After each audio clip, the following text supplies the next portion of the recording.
But I must add that Schizo A Prioria was a no-show. So then Buddha Gym won by default. But still, I'm impressed with the brain on that guy. And I'm still impressed with Schizo. I don't know what happened, why he didn't show up. But you know how it goes. So Buddha Gym wins by default. And if it weren't for a prior engagement, I would have stayed around longer, but I had to leave. And I kind of waited to the last minute. And my friend Shay, that you've met before, her boyfriend had a official grand opening of their restaurant slash bar in the way in East County of San Diego. It's called Alpine. And I don't even go there. I mean, it's too like I just ride off all of East County. I'll work out there, but I don't want to like hang out there. But actually, it was pretty nice. It was good. It was quite a showing of people. I drove Shay out there. Shay is such the opposite of me. She is a real knows a lot of people, such a social butterfly. She reminds me of my old friend Christina. And it's typical, and I'm not dating Shay, so, and I'm in that like friend zone, and that's fine. I mean, I enjoy the female company sometimes, and, it gives me an excuse to get out. But this night out was not, I mean, Shay asked me at the end, did you have fun? I have to say yes, because she'll feel bad if I say no.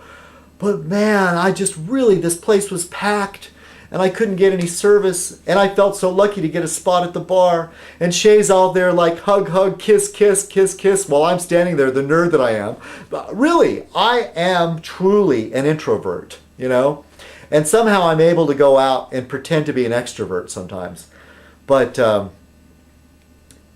it was rough, and it was raining, and then Shay wanted to borrow my car keys to go back out to the car to get something, and I was so afraid she was going to lose my keys. I get so stressed out. I could not enjoy myself. It's just, I love to go out for a drink, but a nice quiet place where I can have a conversation with somebody. And that's why I miss Carolyn. Carolyn and I used to go to a place called Wine Steals, and it might be crowded, but you could still talk, and because there wasn't loud music, and wine drinkers are not. There's these guys over in the corner like, oi, oi, oi, oi, whatever, USA, USA, whatever nonsense, drunken louts. I'm at the age where I don't do that anymore, or did I? I don't think I ever did, but at Wine Steals, you could go. They sold bottled wine. You could go pick out a bottle in any kind of price range from $8 up to, I don't know, $50, $75. I usually stick around $14, and there's a corking fee, and you can get something to eat. And Carol and I would sit there and just have such a nice time. I miss that. But that was my night out at Shay's boyfriend's grand opening.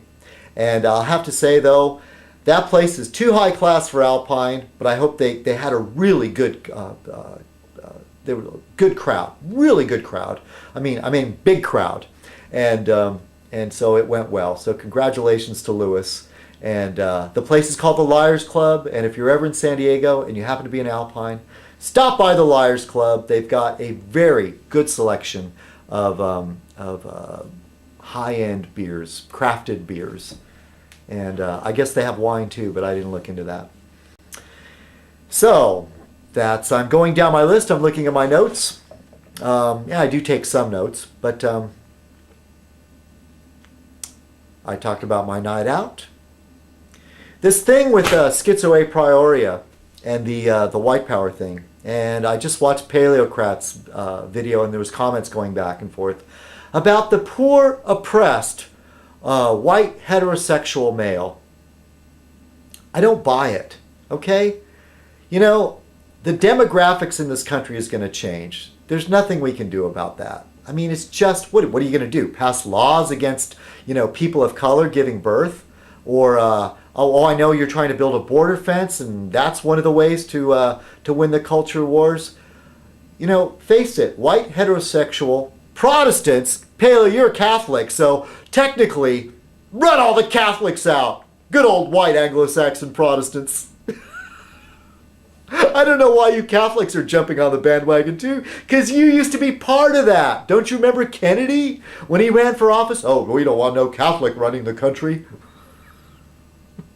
Catholics aren't considered, technically Italians, and all you Catholics. Now, you're not one of us. If you want to get into the strict white power business. Oh. The white hetero male is being threatened, and I'm not making fun of of white pride. What I've said in many ways is you can be proud of your own tribe without subjugating or denigrating the other tribe. Okay? A little friendly competition is fine, but in the end, the stronger group wins, and all this business about, measuring the intelligence of one ethnic group over another, or physical prowess or whatever. Why go there? It's a minefield, What do you hope to prove? There's always some study that's going to come up and then it's going to go the other way. And why? I mean, the English around the turn of the century were taking the Irish and measuring their skulls just to prove the point that the Irish were somehow subhuman. It's the same thing. That Bell and his bell curve. What that guy? He was a scientist that helped invent the transistor, and then he wrote some book called The Bell Curve. He was better off being a physicist. Why is he going into this? And then there's like Bobby Fischer, a Jew himself that was like labeled a genius because he could win at chess, and then turned out to be such a strong anti-Semite.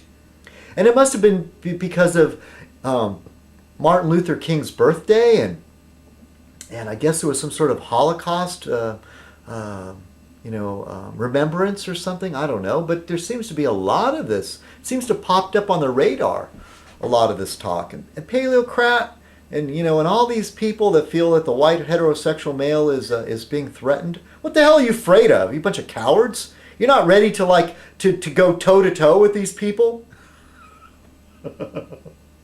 Why, you think they have some sort of special advantage? Give it to them. Give them a handicap. What, you're too chicken to fight on their own terms? What, you don't want him to have the handicap like, golfers? Oh yeah, well his game's not as good as mine. Oh yeah, Buffy and I were down at the country club, but we don't allow Jews or Catholics.